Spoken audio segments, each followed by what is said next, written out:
Assalamualaikum warahmatullahi wabarakatuh.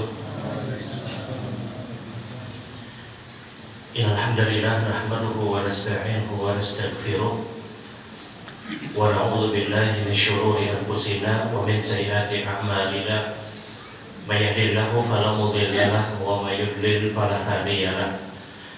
Asyhadu an la ilaha illallah wahdahu la syarika lahu wa asyhadu anna Muhammadan abduhu wa rasuluh.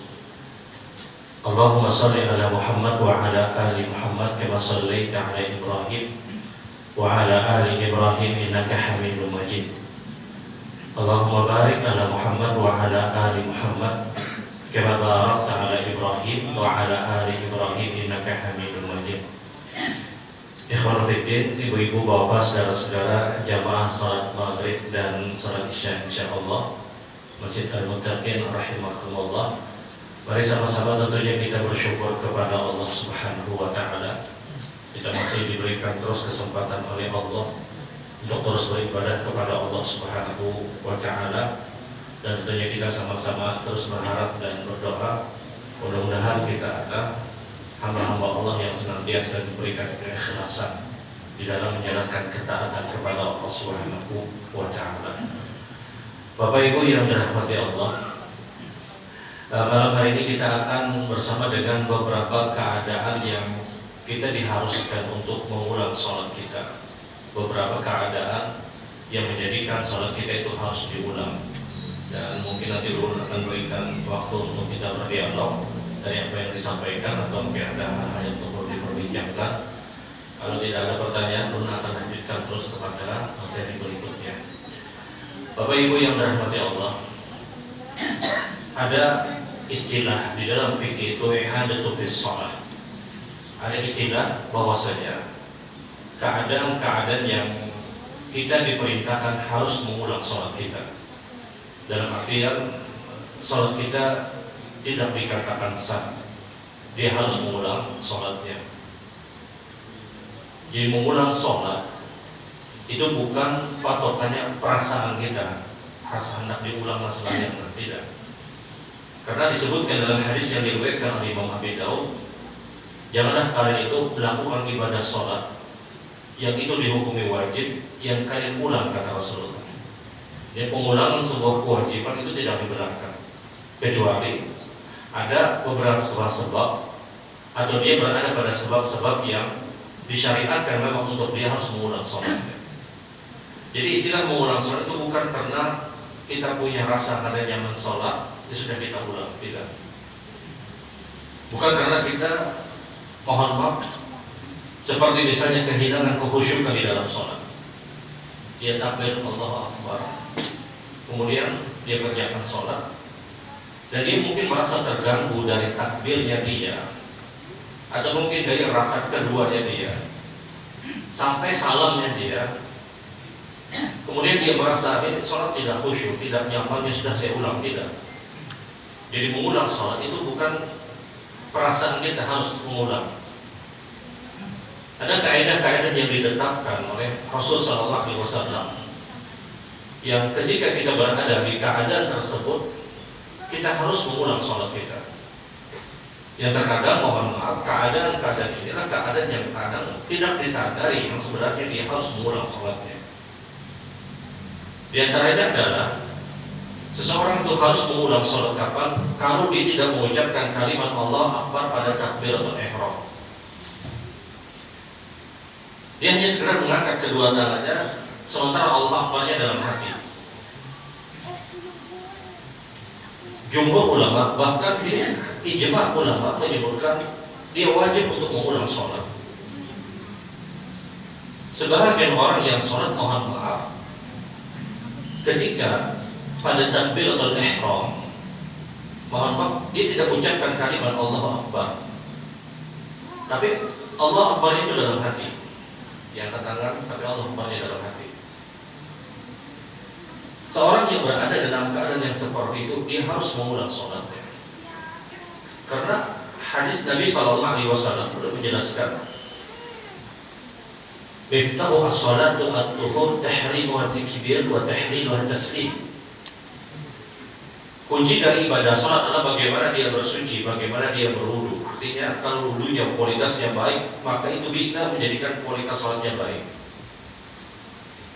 Tahrimuha tadbir, kata Nabi, mengharamkan apa-apa yang hukum asalnya halal itu dengan tadbir. Wa tahliluha taslim, dan menghalalkan apa-apa yang hukum asalnya haram itu dengan salam. Maksudnya ketika kita takbir Allahu Akbar, maka apa-apa yang hukum asalnya halal itu menjadi haram. Berbicara sebelum sholat itu halal. Makan, minum, melakukan gerakan apapun dengan bebas, hukum asalnya sebelum sholat adalah halal.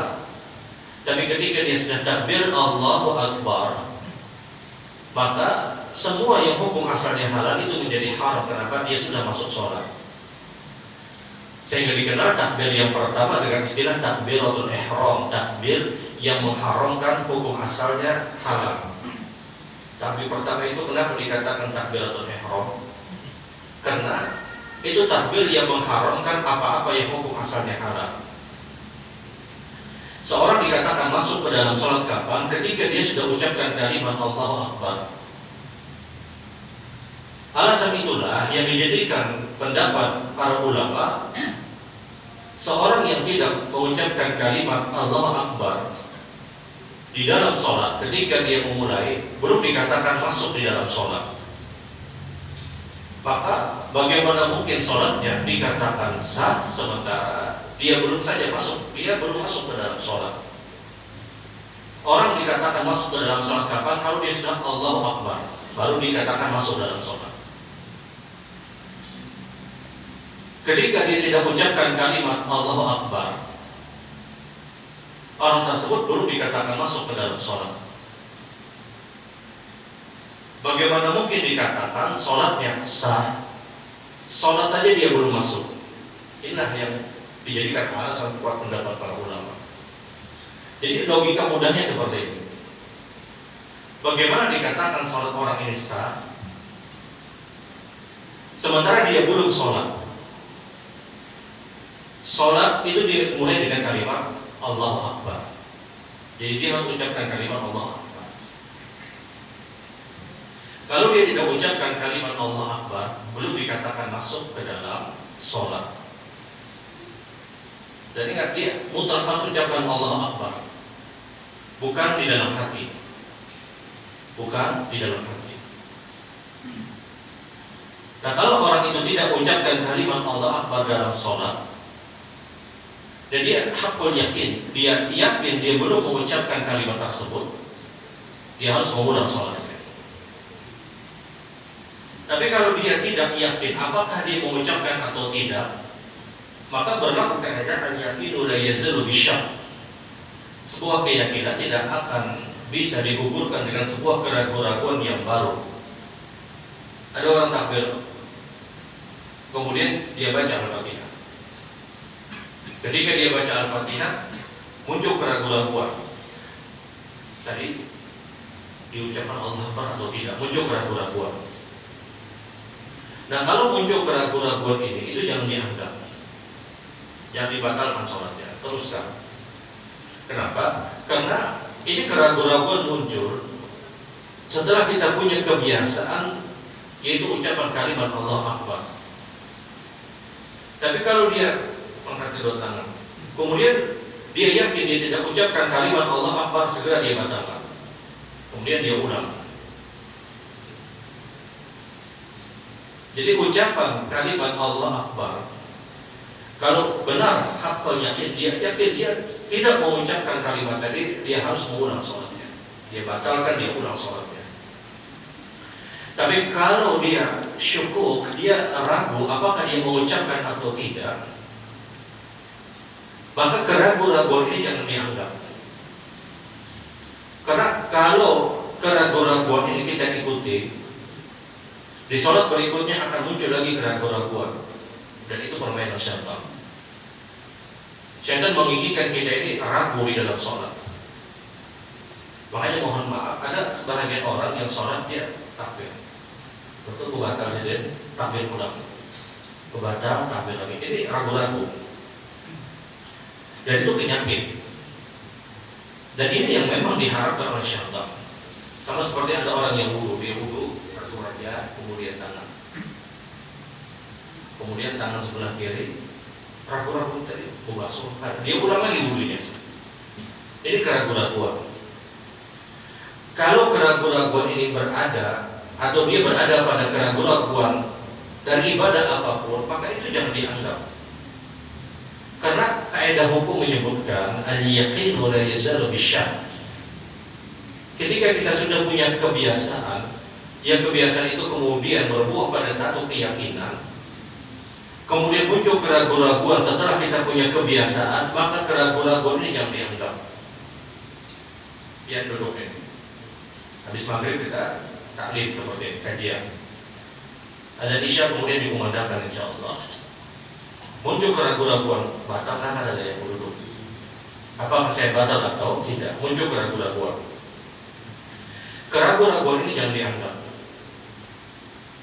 Karena asalnya kita ada dalam keadaan berwudu. Buktinya apa? Kita sholat maghrib, kemudian ba'diyah maghrib, kemudian kita duduk. Sudah ini keyakinan yang kita bangun. Tahu-tahu setelah adzan isya muncul keraguan-keraguan tadi, batalkah kata. Nah, keraguan-keraguan ini jangan dianggap. Karena ini keraguan-keraguan muncul ketika kita sudah punya kebiasaan. Yang kebiasaan tersebut membuahkan pada sebuah keyakinan. Jadi kaidahnya adalah kalau kita berada pada satu keraguan-keraguan dalam kondisi apapun yang itu berkaitan dengan ibadah, yang kita tidak bisa memastikan benar atau tidak keraguan-keraguan tersebut, maka jangan pernah dianggap. Karena kalau itu kita ikuti, akan muncul keraguan-keraguan lagi. Jadi ini penyakit. Ya sama dengan orang yang takbir, dia takbir. Kemudian muncul keraguan-keraguan tadi, bertakbirkah ada diucapkan Allah Akbar atau tidak. Nah kalau itu muncul, maka ini jangan pernah dianggap, jangan batalkan sholat kita. Kecuali kita hakul yakin, kita tidak mengucapkan kalimat Allah Akbar, baru kita batalkan sholat kita. Untuk kita harus mengulang sholat kita. Jadi yang pertama adalah seorang itu diperintahkan untuk mengulang sholatnya kalau dia tidak mengucapkan kalimat Allah Akbar dan dia yakin dia tidak mengucapkan kalimat tersebut. Nah, kemudian yang kedua, di antara keadaan yang orang tersebut diperintahkan untuk mengulang sholatnya adalah taghyirun niyyah fi asna'i shalah. Taghyirun niyyah fi asna'i shalah. Dia rubah niatnya di tengah-tengah sholat. Dia rubah jenis sholatnya atau rakaat sholatnya di tengah-tengah sholat. Karena yang namanya niat itu di awal, bukan di tengah-tengah sholat. Di antara syarat sah sebelum sholat kita punya niat. Sholat apa yang akan kita lakukan? Seorang yang merubah niatnya di tengah-tengah sholat itu wajib untuk dia batalkan dan dia harus mengulang sholatnya. Karena tidak boleh niat sholat itu di tengah-tengah sholat. Contoh, sholat witir misalnya. Dia tahu dia tidak hanya punya waktu mungkin ya 5 menit sebelum adzan subuh. Dia sadar dia witirnya tidak sempat untuk 3 rakaat misalnya. Maka takbirlah orang ini dengan niatan 1 rakaat. Allahu Akbar. Di tengah sholat tadi dia sadar rasanya adzan subuh ini mundur pengenanya, mundur sekian menit. Dia ubah niatnya, ini sempat 3 rakaat. Yang asalnya dia punya niat 1 rakaat, dia ubah jadi 3 rakaat. Ini tidak boleh. Dan dia harus mengulang sholatnya. Karena dia merubah niat di tengah-tengah sholat. Jadi perubahan niat sholat yang itu berkaitan dengan jenis sholat ataupun dengan rakaat sholat, ini menjadikan sholat itu harus diulang. Ada orang masuk masjid, kemudian ya dia bingung, tahiyatul masjid kah qobliyah subuh aja.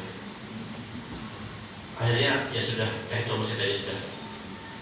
Dia sebelum sholat dia sudah ragu tahiyatul masjid atau qobliyah subuh. Akhirnya sudah tahiyatul masjid, dia takbir Allah Akbar. Ternyata setelah rakaat pertama rasa sayang, qobliyah subuh aja. Karena rakatan qoblal fajri khairum minad dunya wa ma fiha, 2 rakaat sebelum sholat subuh pahalanya lebih baik daripada dunia dan seisinya.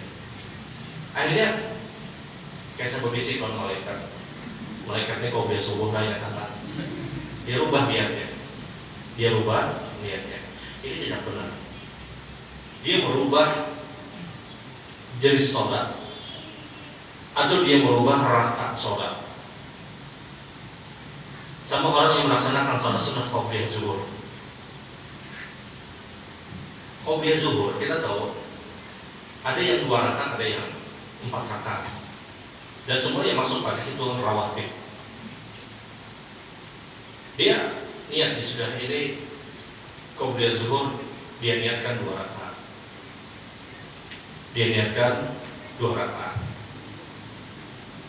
Karena kita tahu qobliyah zuhur itu boleh 4 rakaat dengan 1 kali salam, boleh dengan 2 rakaat. Semuanya ada qaul, ada pendapat. Dan kita harus berlapang dada dengan pendapat tersebut karena tetap berdiri pada dalil-dalil hadis Rasul sallallahu alaihi wasallam.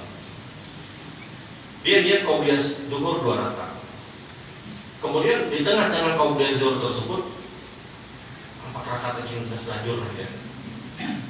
Akhirnya dia kerjakan 4 rakaat di tengah-tengah sholat tadi. Dan ini tidak dibenarkan.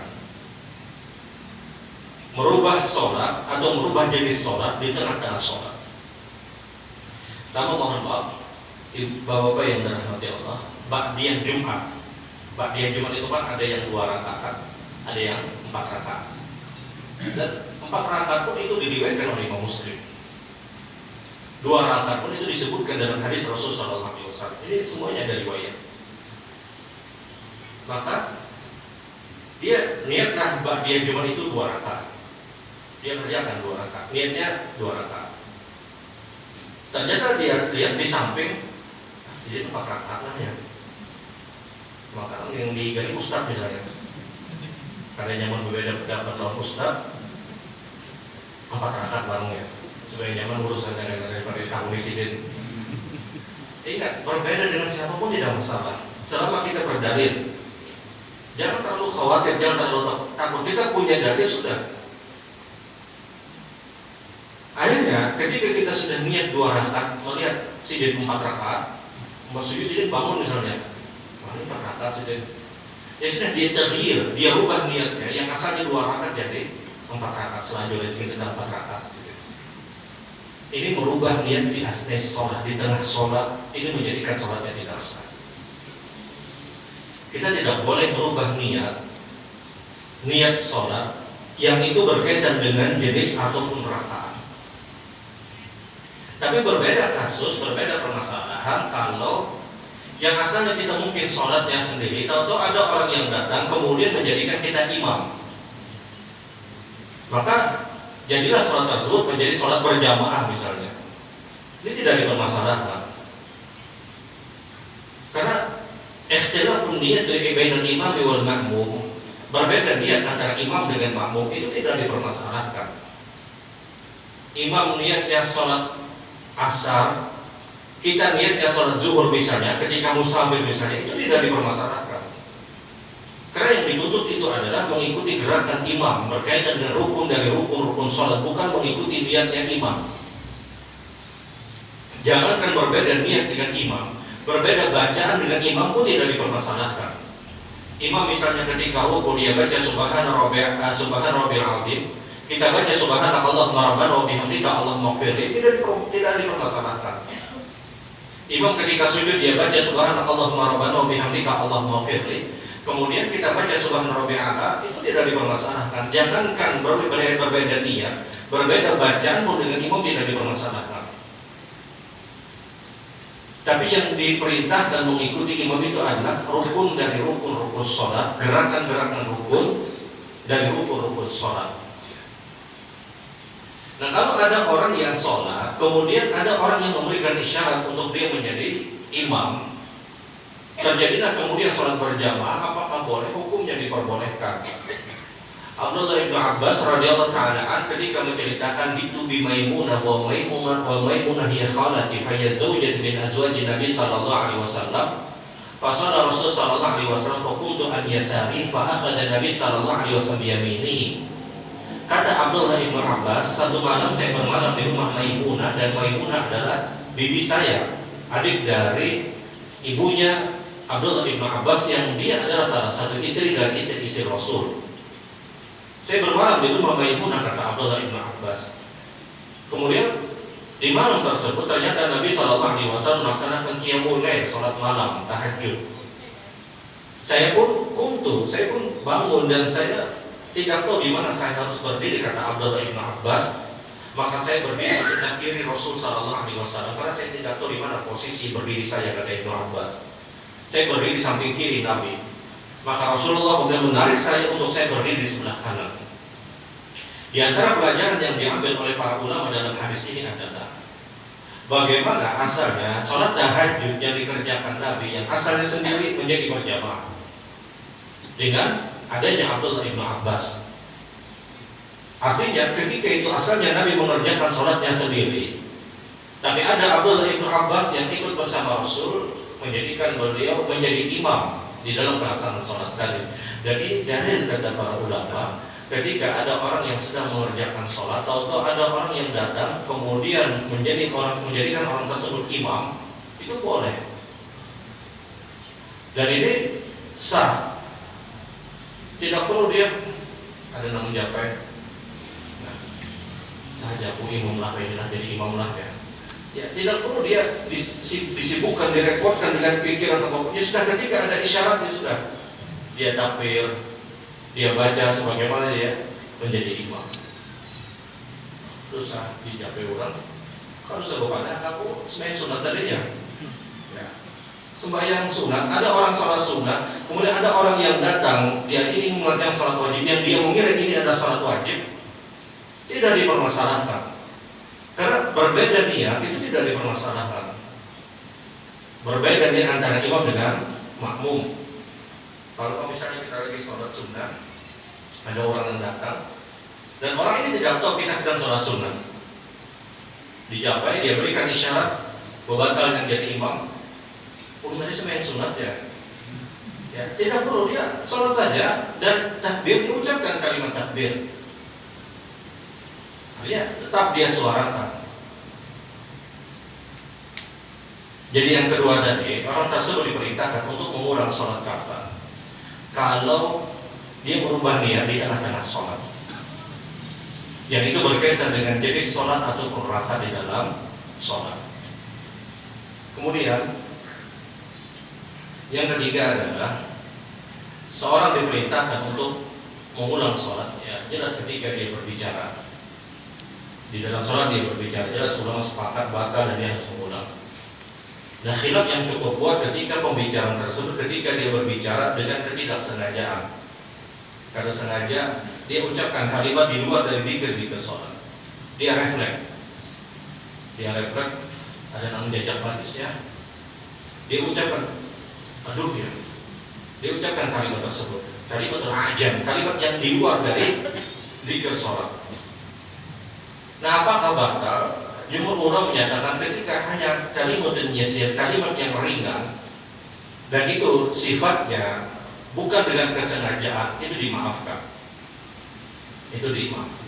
Ada kita sholat takbir Allah, ada anak-anak buka handphone di muka, kacamata di muka, awas di sini. Ada kalimat awas misalnya ketika sholat, dia refleks. Maka apakah batal? Jumhur ulama menyatakan tidak. Kenapa? Rafa'al qalam anil ummati talas. Diangkat atas umatku, kata Nabi, tidak berdosa dan tidak dianggap itu terjadi sebuah kesalahan kapal ketika dia dalam keadaan tidak tahu. Yang kedua, ketika dia dalam keadaan lupa. Yang ketiga, ketika dalam keadaan darurat. Dan dia nisyan ketika itu, dia lupa, sehingga refleks kalimat tadi. Nggak jangan dia atau urusan buka-buka ya, buka-buka, kemudian handphone kita tahu ketika dia melewati kita terucap kalimat awas.